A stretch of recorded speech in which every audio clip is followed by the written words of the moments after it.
Selamat siang Pak Greg, selaku dosen pendidikan agama, dan selamat siang pula teman-teman saya sekalian. Puji Tuhan kita selalu diberikan kesehatan pada saat ini. Pada kesempatan kali ini saya akan menjawab 3 pertanyaan dari Bapak Greg.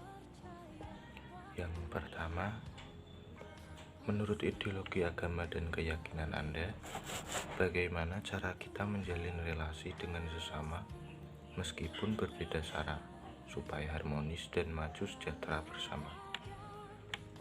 Jadi di dalam agama saya diajarkan bahwa semua manusia itu diciptakan sama. Tidak ada satu yang lebih tinggi dari yang lain. Yang harus ada itu adalah rasa mengasihi dan mencintai antara sesama manusia tanpa membedakan ras, suku, dan agama. Dengan cara kita mengasihi sesama, maka dengan perlahan pasti akan timbul tercipta suasana harmonis dan pasti kita akan maju sejahtera bersama. Yang kedua, apa yang dimaksud dengan kapitalisme, individualisme, konsumerisme, hedonisme? Apakah Anda setuju dengan hal tersebut? Berikan kutipan kitab suci terkait. Baik, yang pertama, kapitalisme. Kapitalisme yaitu sebuah sistem ekonomi yang ditandai dengan kepemilikan barang modal oleh seseorang atau perusahaan dengan investasi yang ditentukan oleh keputusan perseorangan dan dengan harga produksi dan distribusi barang yang utamanya ditentukan oleh persaingan di pasar bebas. Pada dasarnya, sistem kapitalis yang bebas ini menghargai kepentingan pribadi. Namun sebenarnya kita pun memiliki kepentingan pribadi terhadap Injil. Kita menerima Yesus Kristus sebagai juru selamat pun dikarenakan kita memiliki kepentingan pribadi supaya mendapat jaminan atas hidup yang kekal. Jadi pandangan ini tidak boleh didukung di setiap aspeknya, karena sebagai contoh, banyak pendukung kapitalisme menganut pandangan yang dikenal sebagai utilitarisme yang bertentangan dengan Alkitab. Di kitab Kejadian 1 ayat 28 dijelaskan bahwa Allah memerintahkan kita untuk menaklukkan bumi dan menguasainya. Salah satunya, manusia dapat memiliki kekayaan yang bisa mereka kuasai. Selanjutnya ada individualisme, yaitu satu filsafat yang memiliki pandangan moral, politik, sosial yang menekankan kemerdekaan manusia serta kepentingan bertanggung jawab dan kebebasan sendiri. Saya tidak setuju dengan pandangan ini, karena kita sebagai umat manusia pastinya akan membutuhkan bantuan dari orang lain dan bukan bekerja sendiri. Dijelaskan pada Lukas 16 ayat 23, yang artinya kita sebagai umat manusia itu sama, tinggal bagaimana cara kita hidup di dunia ini. Baik, selanjutnya konsumerisme. Konsumerisme adalah gaya hidup yang sukanya menghambur-hamburkan uang.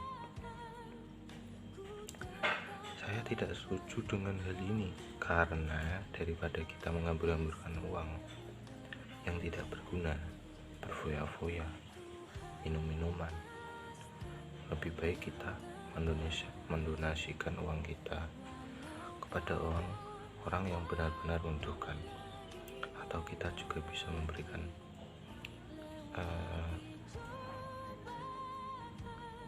ke gereja.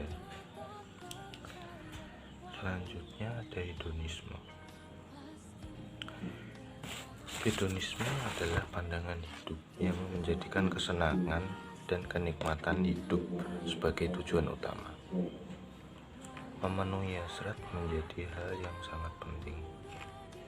Saya tidak setuju dengan paham ini karena di hadapannya semua itu hanya perbuatan dosa.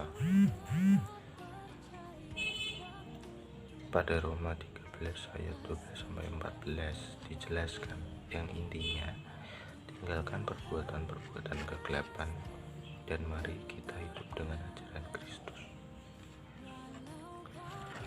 Pertanyaan terakhir, dalam kitab suci Anda dijelaskan dunia kiamat karena kesombongan manusia. Jelaskan apa yang terjadi sebelum, selama, sesudah konsep kiamat tersebut.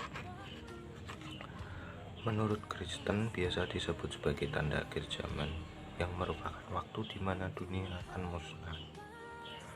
Pada akhir zaman tidak ada lagi mukjizat Tuhan Yesus.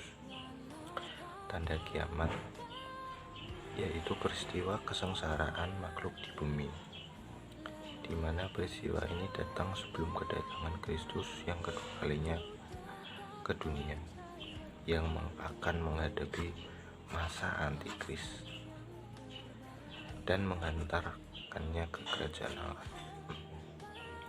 Masa antikris ini sendiri saya pernah mendengar dari guru SMA saya, bahwa masa antikris ini kita akan dihadapkan, kita tidak memiliki Roh Kudus dan kita akan ditanyai olehnya itu setan.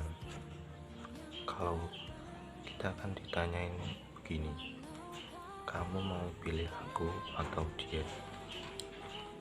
Jika kamu pilih aku, setan itu akan menjelaskan bahwa dia akan hidup dengan damai dan makmur.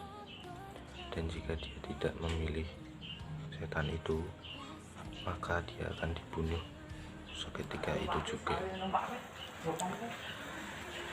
Mendengar cerita itu saya jadi sangat-sangat tidak bisa membayangkan masa antikris itu akan seperti apa, karena kita akan dibimbangkan dengan kedua pilihan itu. Tetapi sebagai murid Kristus kita harus tetap untuk setia terhadapnya. Terima kasih.